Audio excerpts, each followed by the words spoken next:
We are the Danes. And as all the world knows, we have been a peace-loving people, promoting justice and working actively in the cause of democracy. Shattering the hard-won peace of centuries, the Nazi hordes violated our borders in the early morning hours of April 9th, 1940.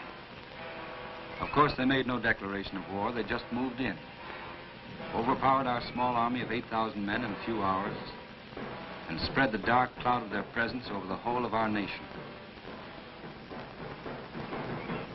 But the Danish resistance was not broken on that fateful morning. Under the surface, our people have been fighting ever since. The underground movement has, with increasing strength, hampered the Germans by using their most effective weapon, sabotage. In the spring and summer of 1943, sabotage increased. Trains carrying goods to Germany were derailed. Factories working for the enemy were burnt to the ground. And German countermeasures were met with strikes all over the country. Many patriots were killed in action in those days, and many of our countrymen lost a father, a son, or a friend.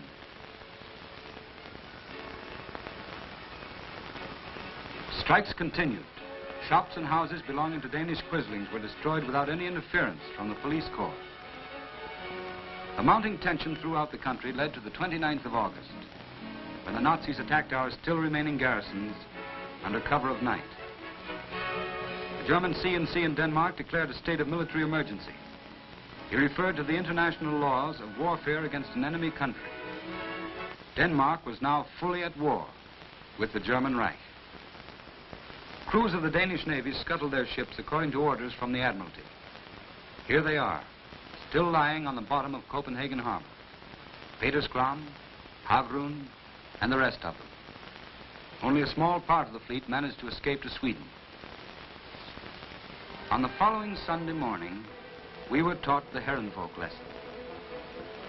People were killed, arrested, and sent to concentration camps. German troops and tanks swarmed the streets. Pavements were overrun in a rude exhibition of Nazi arrogance. You had to be on the move not to be trampled to pieces. This is the BT corner. We had 2,900 of our own soldiers on the 29th of August. They were interned and their barracks turned into Nazi strongholds. Rosenborg Castle, the quarters of the Royal Guard, was taken over by the Wehrmacht. Outside Fredericksburg Castle, anxious relatives were waiting for hours to have news of their men. Numerous Danish soldiers, as well as civilians, were killed. At their funeral, thousands of wreaths covered their coffins, despite German opposition. Flowers from the poorest in the land and from King Christian. King Christian was taken prisoner himself on that day. He and the government refused to negotiate with the Germans and ceased their functions, which from 1940 had been exercised under duress. His 73rd birthday, King Christian spent at Sorgenfri Castle, while goose-stepping Germans kept watch over their royal prisoner. But nothing could prevent the people of Copenhagen from honoring our beloved sovereign. Flags were flying from every house and every building.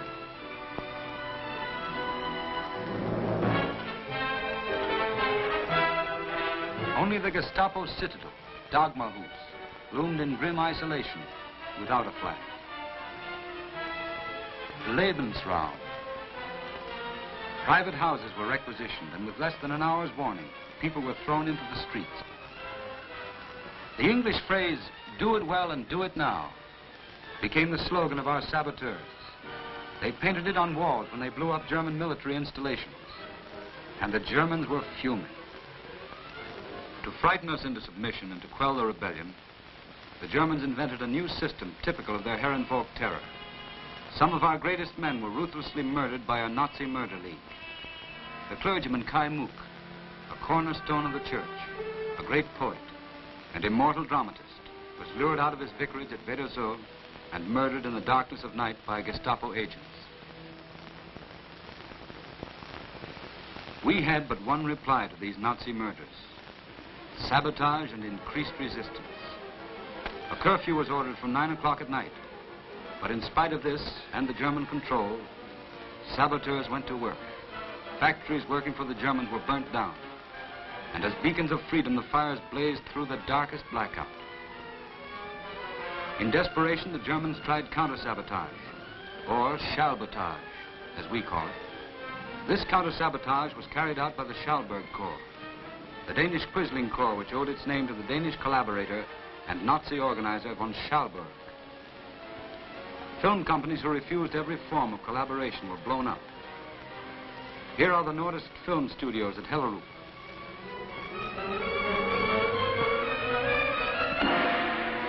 Department stores and whole streets lost their windows.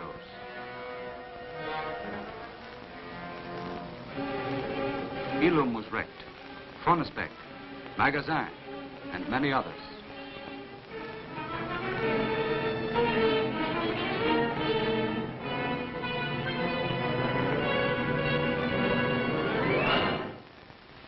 Many public buildings were blown up.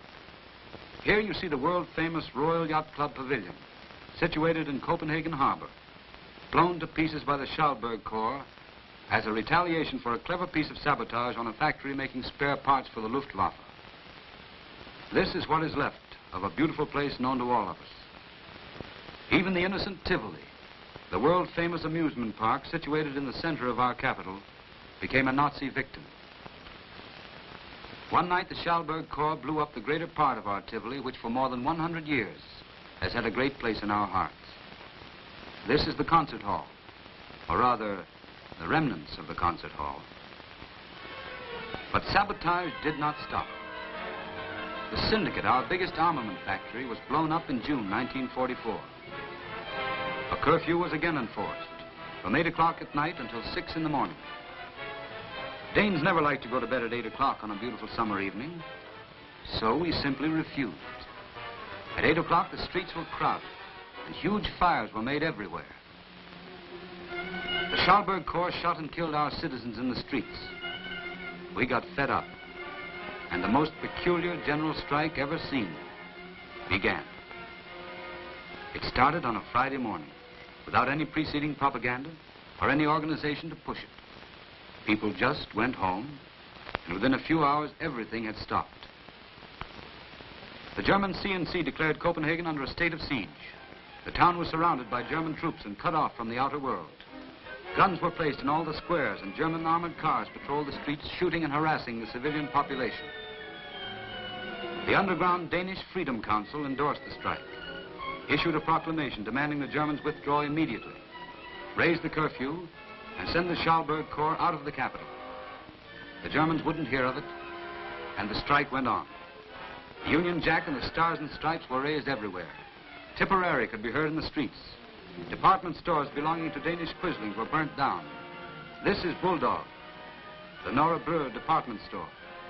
We had hundreds of casualties during those days. The ambulance service was the only one working, and all day long you could hear their sirens. The strictest rationing system of food and water was imposed by ourselves. Water was fetched from the lakes, and volunteers brought it to the hospitals where it was greatly needed. After 5 days, the Germans gave in. They agreed to Danish claims.